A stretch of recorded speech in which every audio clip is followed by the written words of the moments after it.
이번 영상은 토트넘 선수단 최신 소식과 에피소드입니다. 토트넘의 캡틴 손흥민의 머리가 아파질 만한 상황이 EPL 3라운드를 앞두고 발생했습니다. 메디슨 부상 소식에 대한 문제와 요리스 다이어 등에 관한 소식까지 동시다발적인데요. 일단 메디슨 부상에 관한 소식이 손흥민에게도 큰 걱정일 수밖에 없습니다. 메디슨은 맨체스터 유나이티드와의 경기에 선발 출전해 손흥민과 함께 공격을 이끌었습니다. 맨유전 패스맵에서도 확인하실 수 있듯이 메디슨은 손흥민의 좌측면에 가까이 붙어주면서 연계 호흡을 맞춰준 선수입니다. 여기에 우도지까지 손흥민 뒤에 가깝게 올라와주면서 이 3명의 호흡이 굉장히 좋았는데요. 맨유전의 승리도 좌측에서 펼쳐진 이들의 활약이 관건이었습니다. 손흥민이 맨유전에서 축구 도사 모드로 멋진 패스 연계를 이어가게 도와준 것도 메디슨의 존재감이 컸던 게 사실이죠. 그러나 부주장 메디슨의 상태가 좋지 않아 보였습니다. 메디슨이 맨유전 풀타임을 소화한 후 보호용 장화와 함께 목발을 집은 채 토트넘 스타디움을 떠나는 모습이 포착되었기 때문입니다. 토트넘이 오랜만에 팀의 볼 배급을 맡아줄 든든한 공격형 미드필더를 영입했습니다. 메디슨은 개막전 브랜드포드와의 경기부터 도움 2개를 올렸습니다. 이는 프리미어리그 개막전에서 도움 2개를 올린 최초의 기록이었죠. 그런데 이런 메디슨을 EPL 2경기만에 잃을 위험이 발생한 것인데요. 아마도 맨유전 안토니에게 당한 태클이 문제였던 것으로 보입니다. 현재 품목 기준 부상자 명단에도 메디슨은 발부상이 의심된다는 이유로 포함되어 있습니다. 이렇게 된다면 3라운드 본모스전에서 메디슨의 자리를 채워줄 대체자가 필요합니다. 가장 유력한 선수는 농담입니다. 바로 로셀소입니다. 로셀소는 프리시즌에서도 앤디 전술에서 자신이 뛸 수 있다는 것을 증명했습니다. 하지만 메디슨에 밀려 교체 자원이 된 신세에 불쾌한 기분을 표출하고 있는데요. 메디슨이 본모스전에 나서지 못한다면 로셀소가 선발로 뛸 수 있습니다. 그러나 로셀소는 아직 손흥민, 우도기와 함께 호흡을 맞춰보지는 못했습니다. 또한 로셀소를 활용한다면 포스테코글루 감독도 왼쪽에서 활용할지 오른쪽에서 활용할지 선택해야 하죠. 어느 쪽에서 자신의 최대 능력을 발휘할지는 아직 미지수이기 때문입니다. 이럴 때 벤탄쿠르의 존재가 아쉬워지는 것이 사실이죠. 아직 벤탄쿠르는 부상자 명단에 포함되어 있는 상태입니다. 십자인대 부상으로 인해 회복 중인 벤탄쿠르는 아마도 9월 초 복귀할 것으로 보입니다. 곧 토트넘 훈련장에 나타날 수 있다는 이야기입니다. 그렇다고 당장 선발 출전할 수 있다는 것도 아니기에 시간을 두고 지켜봐야 합니다. 근데 복귀에도 벤탄쿠르는 메디슨의 역할을 대체할 유형이라고 보기는 힘듭니다. 벤탄쿠르는 중원을 조율하는데 더 특화된 스타일의 선수입니다. 이럴 때 참 은돈벨레가 금돈벨레였다면 아쉬운 게 사실이네요. 영국 현지 매체들이 메디슨이 부상 때문에 본모스전 출전이 불투명하다고 알린 상태지만 이브닝 스탠다드는 목발은 예방 차원이라고 말하기도 했습니다.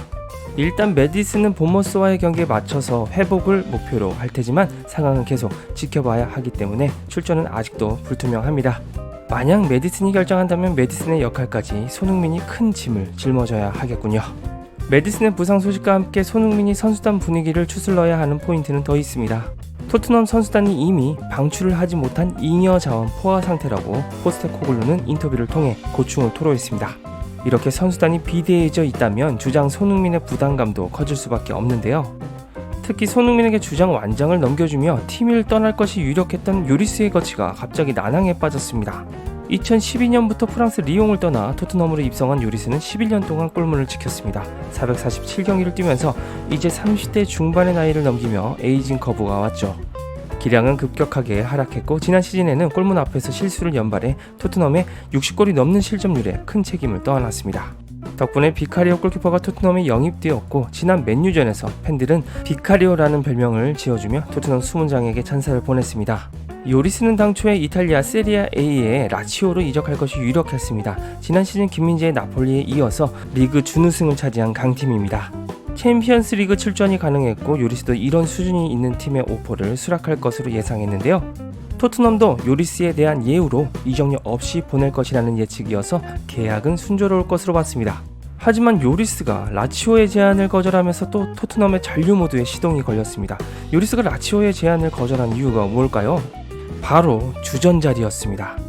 라치오는 현재 백업 골키퍼를 찾고 있었고 기량이 하락했지만 경험 많은 요리스를 점 찍었습니다. 누가 봐도 라치오의 생각과 선택이 이상해 보이지 않는데요. 하지만 요리스는 주전자리를 보장받는 곳을 원하고 있고 라치오가 제시한 1년 계약에 1년 연장 계약 옵션도 마음에 들지 않아 거절했다고 합니다. 여기에 돈 많이 주는 사우디 이적설도 요리스가 거부하면서 토트넘도 질색하고 있습니다. 이적 시장 마감 기한 안에 빠르게 팀 선택을 하지 못하면 토트넘에 잔류할 수 있습니다. 이렇게 되면 손흥민은 전임 주장과 함께 한 시즌 더 불편한 동거를 하게 될 수 있겠죠? 좀 떠날 땐 쿨하게 떠나라 요리스 이씨. 요리스의 잔류만이 걱정이 아닙니다.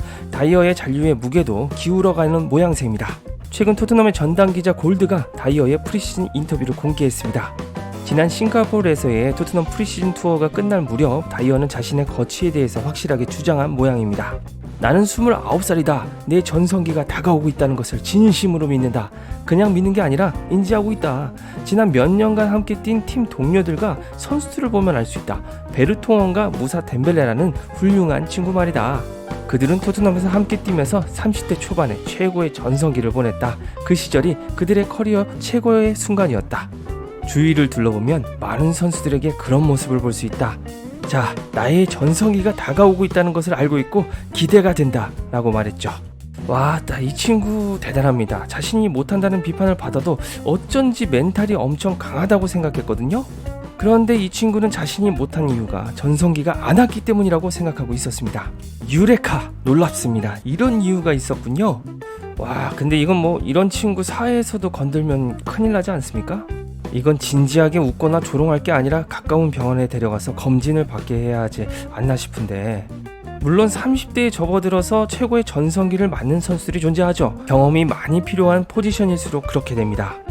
하지만 그건 애초에 기본기 같은 틀하고 경험을 통해 커리어를 차근차근 쌓으며 우상향의 그래프를 보였던 선수들에게 나타나는 현상입니다. 매경기 미스를 내던 팀의 구멍이 갑자기 30대가 되었다고 월클의 선수가 되고 이런 게 아니거든요.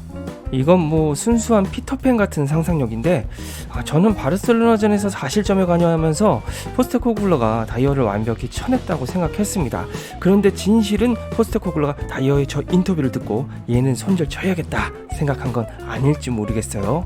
이렇게 상태가 심각할수록 빨리 타 팀의 다이어를 매각해야 하는데 희소식은 있습니다. 풀럼이 다이어에게 관심이 있다는 소식이 있습니다. 현재 풀럼의 팀 림이 2라운드 브랜드포드전에서 퇴장당했고 토시는 이적 시장 마감 전에 팀을 떠날 것으로 예상되고 있습니다. 근데 개막전 토트넘과 비긴 브랜드포드 진짜 잘합니다. 풀럼을 3대0으로 발라버렸는데 이번 시즌 브랜드포드 눈여겨보셔야 해요. 토트넘이 무승부한 배경도 이해가 갑니다. 프랭크 감독이 보여주는 매경기 전술 변경 포인트가 놀랍습니다. 일단 그건 그렇고 이 소식과 더불어 토트넘이 현재 센터백 한 명을 더 노리고 있지 않습니까? 때문에 토트넘이 플럼에게 다이어를 내주고 토신을 웃돈 얹어서 데려오려고 하고 있다고 합니다. 하지만 토갈자는 아니겠지만 토신이 토트넘 이적보다는 프랑스 AS 모나코행을 선호하고 있다고 하네요. 진짜 다이어 데려가고 토신 좀 주지 아쉽습니다. 지금 다빈손 산체스도 방출해야 하고 토트넘이 풀시즌 소화하려면 로메로와 반더벤의 로테이션을 위해서 좋은 센터백 한 명을 더 데려와야 하는데 말입니다.